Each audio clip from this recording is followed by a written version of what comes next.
Hello, Dane Nix here, Old Inky Fingers, to talk about Japanese fountain pens.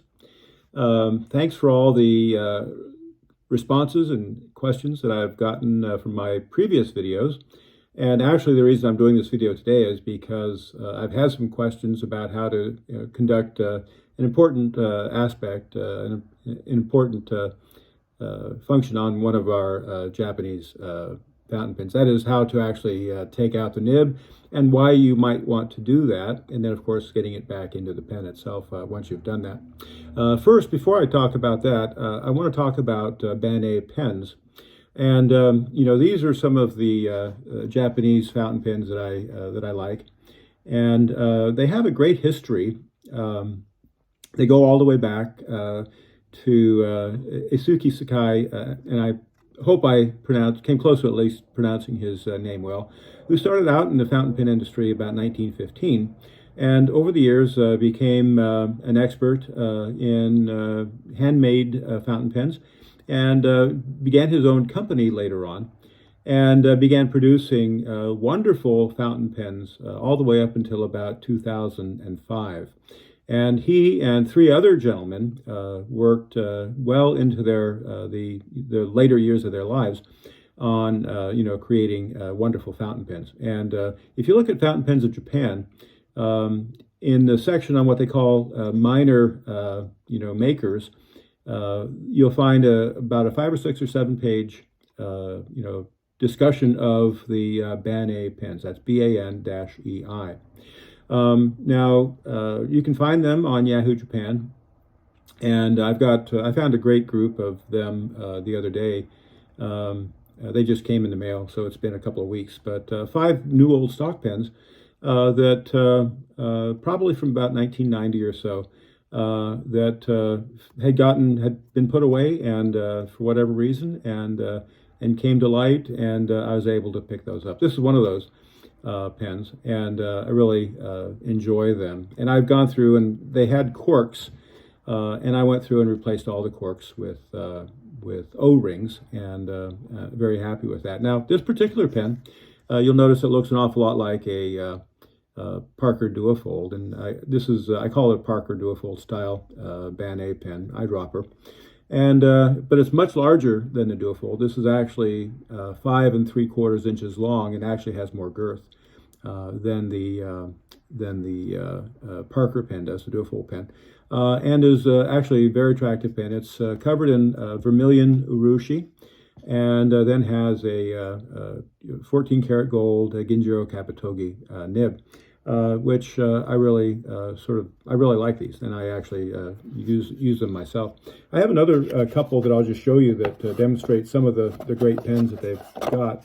So this is actually another one. This is more of a cigar style, and this pen actually is in urushi, and if you can just barely tell, it's got gold dust sprinkled all over the pen. So it gives it a really nice, shine when it hits the light and so on. And very, very pretty pen, and very well made. I really like that one. Here's another one. Now this is a different style. This is actually a very old style.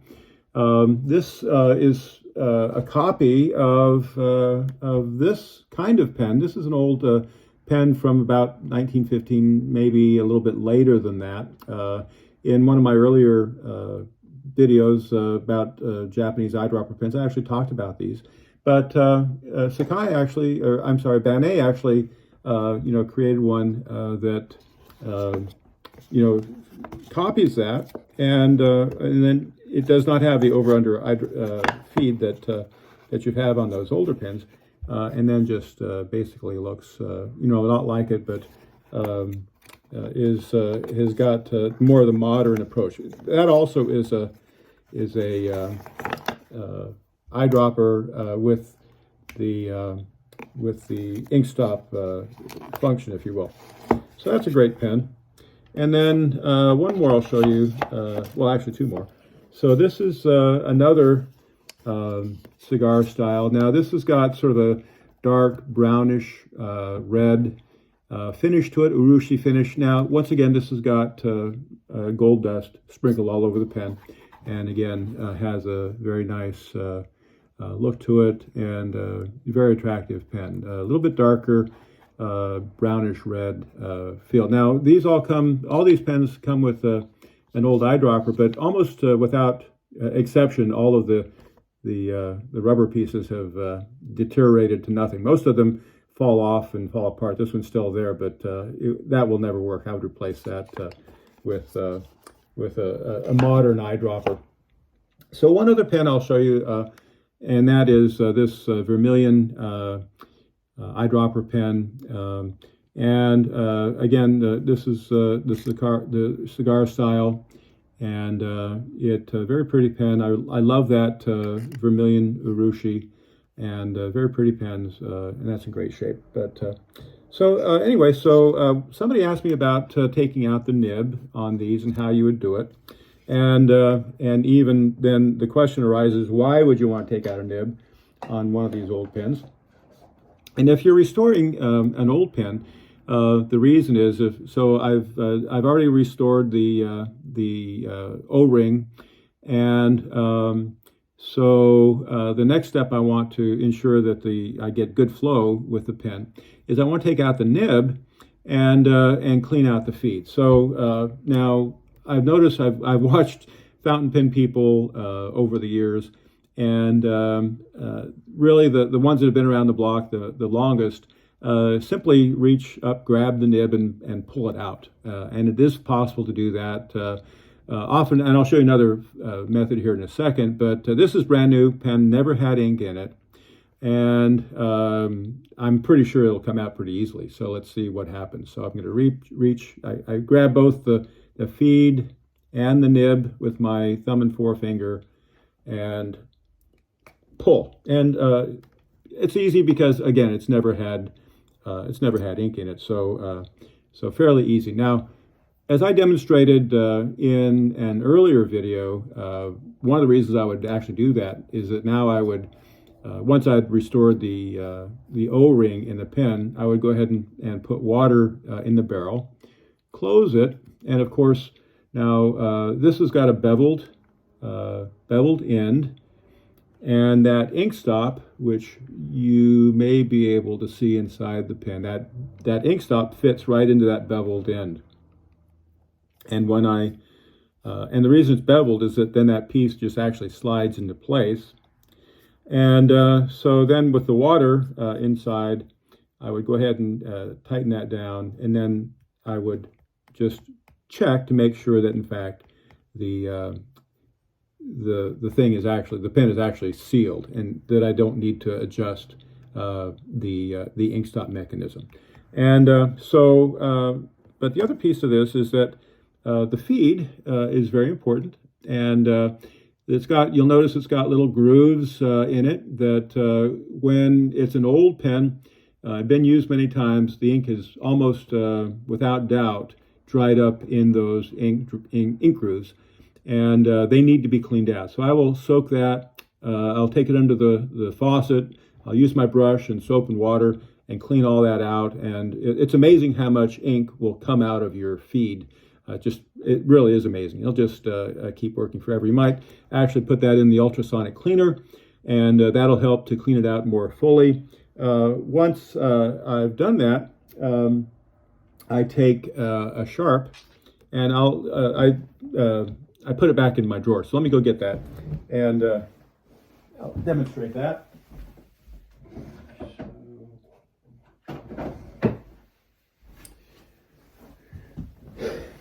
Sorry about that.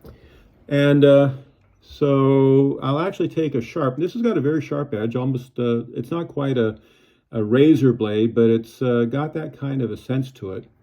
And this actually came out of an old watch desk. But I'll take that and I'll run that through those ink grooves, and I'll just ensure that there's no ink inside those grooves, all right?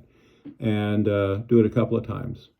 And once I've actually accomplished that, I go ahead and run it underwater again and clean it out, and then that feed will be good to go.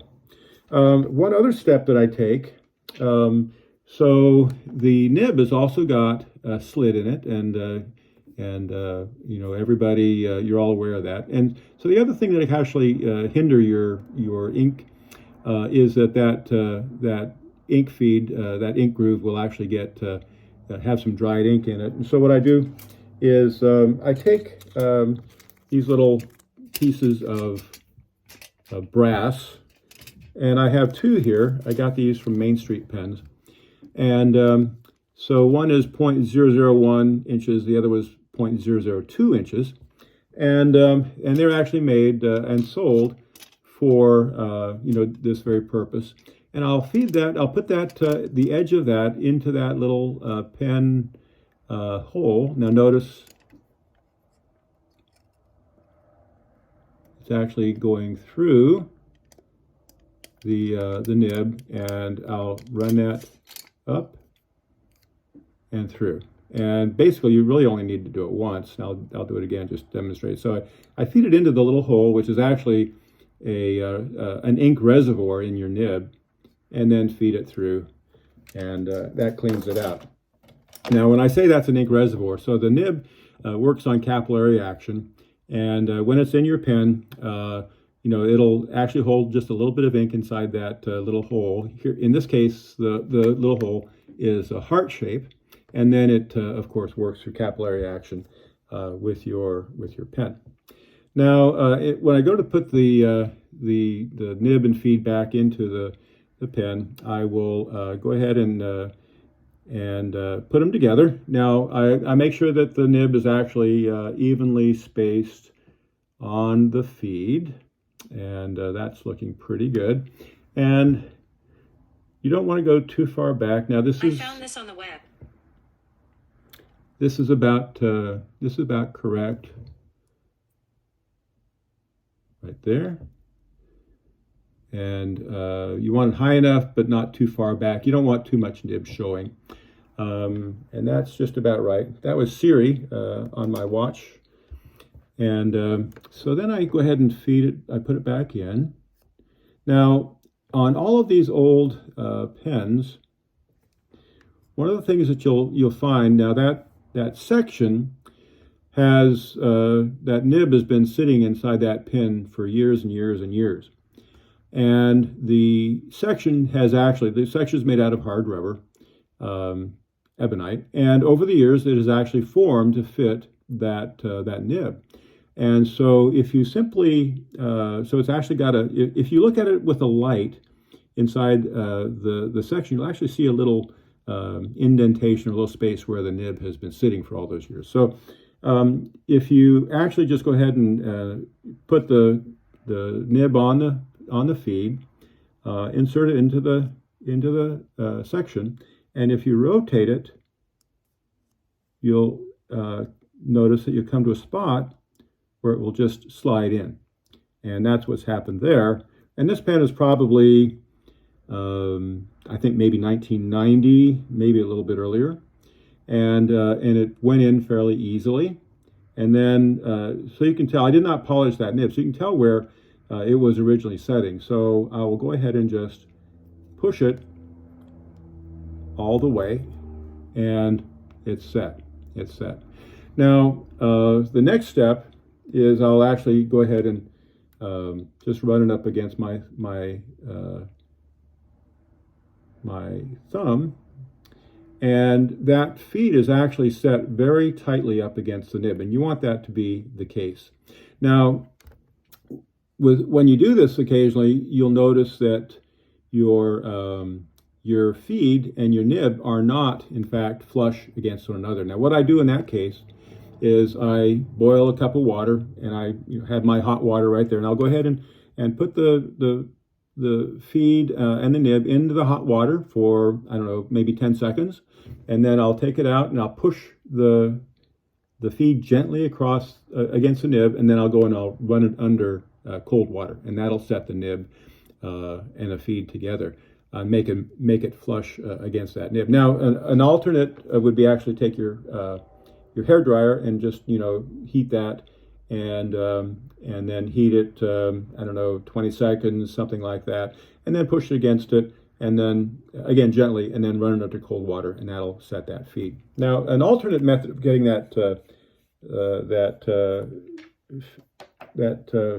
feed and nib out is with a knockout block. Now, this is a knockout block. I bought this many years ago. Father Terry, I think, is where I got this. And he's no longer with us, unfortunately. But Dale Beebe has these on his website, pentooling.com. And so this is one version. And there are a number of different approaches. There's an all-metal one that you can buy. I think Fountain Pen Hospital has an all-metal one that's round and has, a whole bunch of different sized holes, far more than the 4 that you see here. But just get a knockout block, and what you do is you take your feed and your nib, and you insert into one of the holes, not too large because you don't want to, let it go. You're going to use your hammer, so you don't want to drive it through. And so one that's fairly close fits the nib and the nib and the feed fairly tightly, and then you take a hammer and you drive that through. Now, your knockout block will come with the different sizes, but the interesting thing I found about Japanese pens is they've got this beveled hole in the end of your section, and that's because, as I mentioned earlier, your ink stop fits into that. So the hole is actually a little bit smaller than you'll find on American pens. On American pens, the feed and that hole is actually the exact same size, and you can use a larger punch. And I've actually adjusted mine, and I've got a couple of different sizes here, but this one will actually work for me. And I actually take it and I simply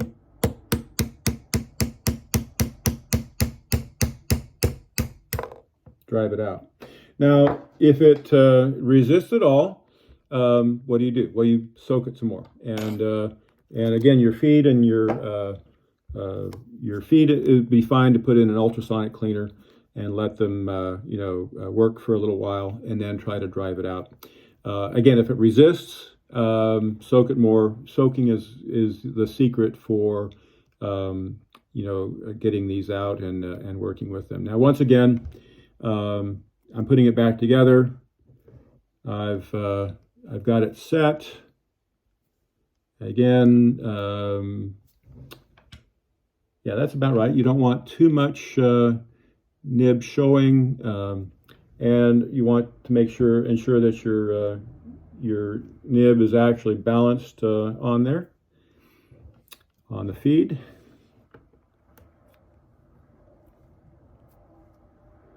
Rotate it. And then I see it just found its spot, and it went right in. And then push it home. Now, one other technique, if it is resisting, which is not unusual, sometimes they're a little bit more difficult to actually get back together. If it's resisting, then you take your section and you actually heat it with your hair dryer again, and heat it for a good 30 seconds or even longer, get it good and hot, and then try your feed and your nib together, and you'll find that it's much easier to get in and get it setted to be set where you want it to be set. And so that's basically how to take out a nib and how to set it and get it to working to where you want it to work. Now, I don't actually work on nibs themselves. I have the tools to do it, but I just prefer not to do it. You can ruin a nib, and the nib is very important. And if you these nibs all have a little piece of iridium on the end, and if you get a little bit out of whack, you can actually break that iridium off, and then it's an expensive repair, or it's even difficult. Some of the nib folks that actually repair these, they have a year-long waiting list to get on, and it's very difficult to get a nib replaced like that. Now, there's a number of folks that will, if you've got misaligned tines on your nib or whatever else, if any of the pen shows, there are 2 or 3 different people that are at the pen shows, Mike Matsuyama and others, that actually I think, Independence. And they are wonderful. They do great jobs, and you can make an appointment with them at the pen shows to actually have your nibs, fixed if you're having a problem with that. So that's basically how to, to take a nib out, why you take a nib out. One other point about the Band A pens, which I think is interesting, is that they actually contracted a number of different, at least two companies I know have contracted with Band A to provide limited edition pens for them. And so Danny Trio, for instance, a number of years ago, contracted with them and produced a pen, a limited edition pen, I think maybe 300 or maybe 500 pens. And on those pens, there's actually Band A on the cap band. And then also they have a box, they come in a box that says Band A on it. And there's one on eBay right now. I think it's about $900 for that. And it's a simple black cigar shape. I have one, and this is the black plain cigar shape that they produced. Beautiful pen, works very well. And that's the pen that they have on the Danner Trio online. Now, they also did it in red. And the other company that I know, that I'm aware of, that contracted with them for a limited edition pen was Visconti, and they call it the Visconti Urushi pen. And it's basically this pen, and it's a little bit different. It has Urushi on the clip, and I think theirs is a little bit larger than this one. But then it has a little roll. It comes in a special Visconti box. But it's interesting, it's got this very same nib on it. It simply says warranted 14K. And I think if you take the nib out, you'll probably see GK under there for Ginjero Kabatoki. There's one of those online right now on eBay. And they have the price, believe it or not, of $4,500. For that pen, and it's 100 of 100 limited edition. I think they made it in both red and black.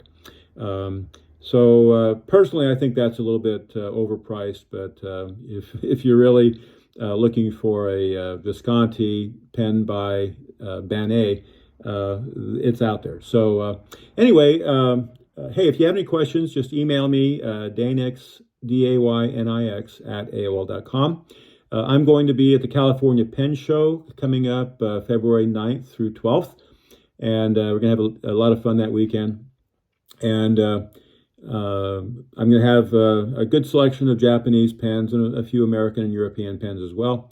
And also I have a website. So my website is www.dayneswritesite.com. That's DAYNESWRITE site. SITE.com.